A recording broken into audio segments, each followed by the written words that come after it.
वैश्विक तनाव के बीच भारत की स्थिति बेहद संवेदनशील हो गई है, क्योंकि तेहरान ने इजरायल पर सशस्त्र कार्रवाई तेज कर दी है और उसमें भारत से एक विशेष भूमिका निभाने की उम्मीद जताई जा रही है। ईरान की भारत से अपील। ईरान में भारत के उपदूत ने प्रेस कॉन्फ्रेंस में कहा है कि भारत जैसे शांतिप्रिय देशों को इस्राएल के खिलाफ स्पष्ट अपनाना चाहिए और इजरायल की कार्रवाइयों की निंदा करनी चाहिए। उन्होंने यह भी कहा कि शांति के लिए आवाज उठाने वालों की जिम्मेदारी है कि वे दबाव बनाएं, लेकिन भारत फिलहाल इस दिशा में पक्ष तय करने से बच रहा है।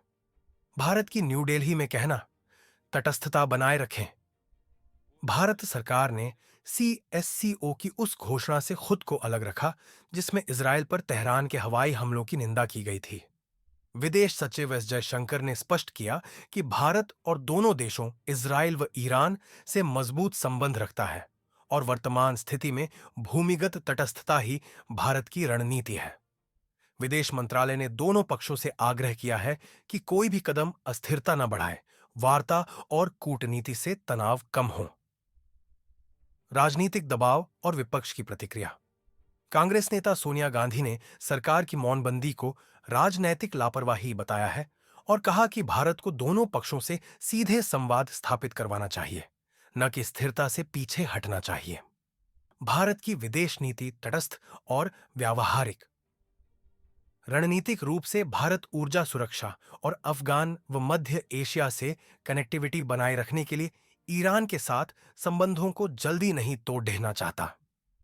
नतीजतन भारत ने एससीओ बयान से अलग होकर अपनी स्वतंत्र नीति की पहचान की, दोनों देशों से अच्छे संबंध रखने की स्थिति जस की तस रखी। कैसे प्रभावित हुए भारतीय समुदाय। इजरायल में रहने वाले भारतीयों, विशेषकर कर्नाटक के कुछ लोग भय और अनिश्चितता में हैं।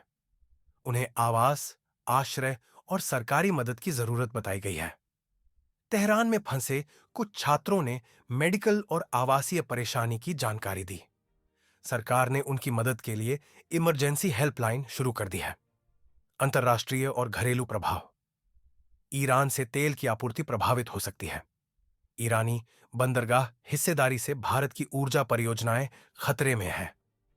तेल की वैश्विक कीमतों में उछाल आसन्न है, जिससे भारत में महंगाई और मुद्रास्फीति पर प्रभाव संभव है। मध्य पूर्व में तनाव की तीव्रता हुई है। क्षेत्र में व्यापार और भारत की चाबहार पोर्ट पर निर्भरता कमजोर हो सकती है। भारत की अगली रणनीति। शांति की अपील। प्रधानमंत्री मोदी ने इजरायली पीएम की चर्चा में कहा कि एकता, सहिष्णुता और शांति जरूरी है। सरकार अंतर्राष्ट्रीय मंचों पर वार्ता और कूटनीति तलाश रही है ताकि संघर्ष को बढ़ने से रोका जा सके। सुरक्षा तंत्र तेज हो गया है। विदेश मंत्रालय 24 घंटे 7 दिन ऑपरेशन रूम सक्रिय किए हुए है, जिससे फंसे भारतीयों तक सहायता पहुंच सके। निष्कर्ष, इजरायल ईरान युद्ध में भारत की स्थिति अब अत्यंत नाजुक हो गई है। भारत ने जबकि ऑपरेशन सिंधु चलाकर नागरिकों की सुरक्षा सुनिश्चित की, वही वह खुद को एक समतल राजनयिक पहलू में खड्डीदाढ़ा रखता दिख रहा है, जहां वह तटस्थ बने रहकर दोनों दलों से संवाद की अपील कर रहा है। भारत की यह रणनीति ऊर्जा, व्यापार और अपने 1 अरब से अधिक लोगों की भावनाओं का संतुलन साधने का प्रयास है। भारत से ईरान की अपील एक गंभीर दबाव बन गई है, मगर उसकी तटस्थ नीति इस समय राजनयिक विवेक और वैश्विक स्थिरता बनाए रखने का सबसे व्यवहारपूर्ण विकल्प मानी जा रही है।